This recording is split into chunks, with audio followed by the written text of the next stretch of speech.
c'est pas parce que partout dans le monde c'est difficile que nous devons rester passifs et nous dire que bon, c'est normal.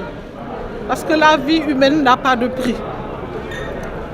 Monsieur le gouverneur, avec ce CRD, nous a permis d'entendre le médecin-chef de la région de Dakar, le représentant du général en charge donc des sapeurs-pompiers, mais également le professeur Bey, qui est le directeur du SAMU national. Et on a eu à tous nous rendre compte que malgré les efforts qui ont été faits, il y a énormément encore de choses à faire. Mais le constat qui est là est un constat qui nous montre que nous avons la chance au Sénégal d'avoir une volonté politique forte qui nous permet de pouvoir voir l'avenir d'une manière sereine. Parce que quand vous avez cette possibilité, avec Monsieur le Président de la République, son Excellence Macky Sall, prêt à appuyer le secteur de la santé et faire de ce secteur une priorité, cela nous donne une possibilité d'action. Nous avons eu quelques recommandations qui ont suivi donc ces présentations et qui nous demandent de renforcer la régulation au niveau du système des urgences.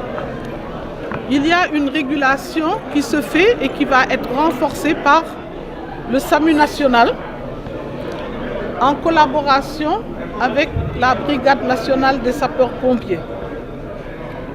Et cela nous permettra, au lieu d'emmener un malade comme ça, les personnes déjà avant peuvent appeler le 15-15 et tout de suite on les oriente vers l'hôpital qu'il faut. Sinon, cette régulation permet donc aux structures de se préparer pour bien accueillir le malade. Nous allons vraiment travailler sur cette régulation-là.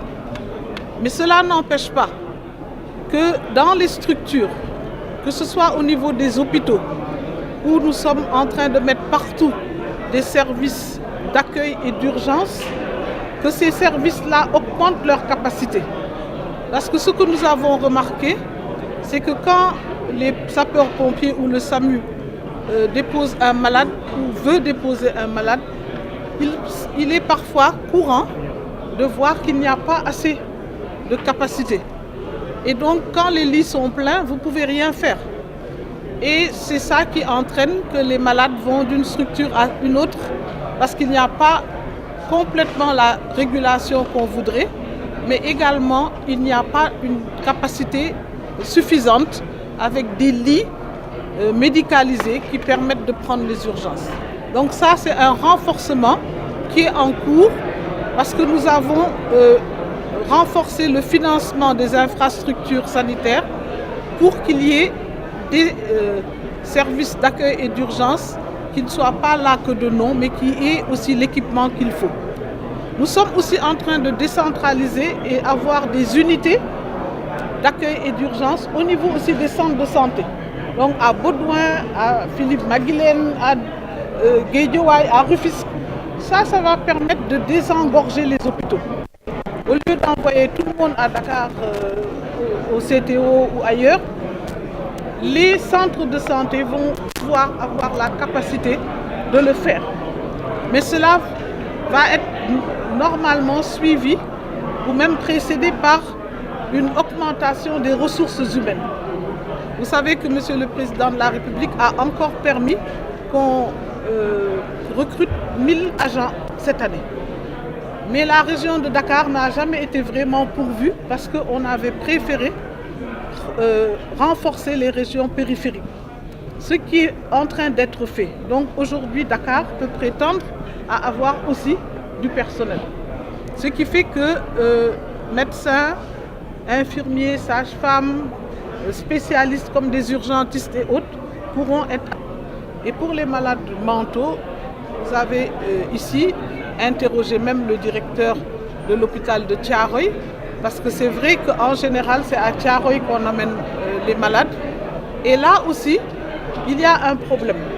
Parce que la capacité d'accueil est bloquée par le fait qu'il y a des malades qui sont, on peut dire, restés dans cet hôpital des années et qui ne veulent que les autorités ne veulent pas remettre dans la rue. On ne prend pas quelqu'un dans la rue pour le ramener après.